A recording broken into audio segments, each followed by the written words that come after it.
हम देखिए, सिर्फ कुर्द ही नहीं, अभी जानकारी प्राप्त हुई कि सीतामढ़ी में भी 11 साल की बच्ची के साथ दुष्कर्म हुए हैं। ये पूरे बिहार में कोई ऐसा जिला नहीं जहां इस तरह की घटनाएं ना हो रही हो। हमें पता नहीं कि सरकार कौन से नशे में है, कौन सा नशा करके सरकार जो है सोई हुई है।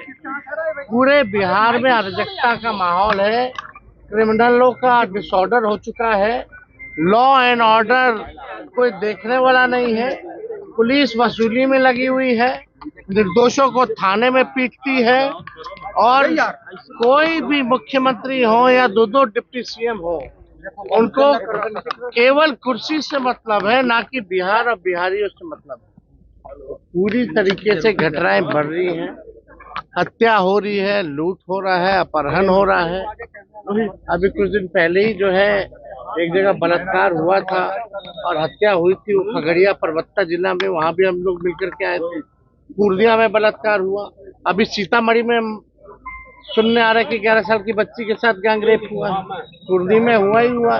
और खास तौर पे मुजफ्फरपुर जिला में तो इतना क्राइम बढ़ गया, वो वही जिला है बालिका गृह वाला। तो लोगों को समझना पड़ेगा कि अब मुख्यमंत्री नीतीश कुमार जी अचेत अवस्था में है, ये नीति आयोग के बैठक में भी नहीं जाते हैं, केवल पॉलिटिकल कार्यक्रम में जाते हैं। इनको बिहार और बिहारियों से कोई लेना देना नहीं है और ना ही कोई समीक्षा बैठक होती है।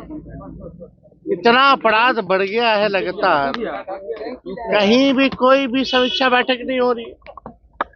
ट्रांसफर पोस्टिंग का धंधा चलेगा तो यही रहेगा, रिटायर्ड लोगों को दे दिया जाएगा ट्रांसफर पोस्टिंग का, डीजीपी के हाथ में कुछ रहेगा ही नहीं तो करेगा क्या। तो ये पूरी तरीके से सिस्टम एकदम नकारा हो चुकी है, सीएम एकदम थका हारा हो चुके हैं, बिहार इन लोगों से चल नहीं रहा है। और जो भी अपराधी बिहार में, अगर इन्वेस्टिगेशन अगर आप देखिए तो पुलिस का इन्वेस्टिगेशन का परफॉर्मेंस जो है बेहद पुअर है। और अगर इन्वेस्टिगेशन होता है, अदालत तक जाती है, तो अदालत से भी जो अपराधी है बेल लेकर के बाहर आ जाते हैं। जो पुलिस जो है वो सजा जो है नहीं दिला पा रही।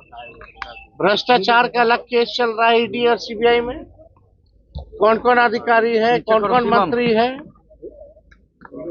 लेकिन खबरों में नहीं रहता है। बिहार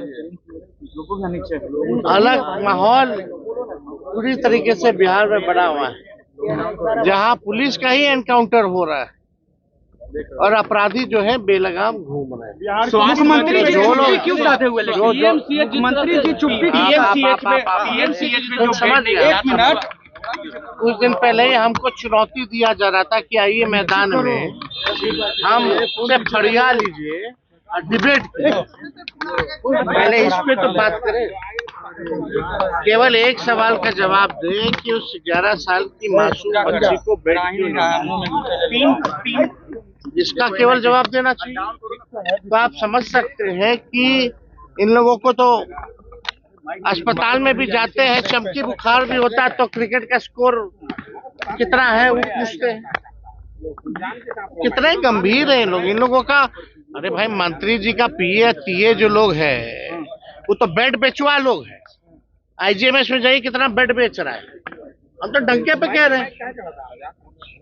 जो इन लोगों का पीए तीए है, कमीशन मंत्री जी को भी। लेकिन तेजस्वी जी, सवाल है कि मुख्यमंत्री जी चुप्पी साधे क्यों हुए हैं?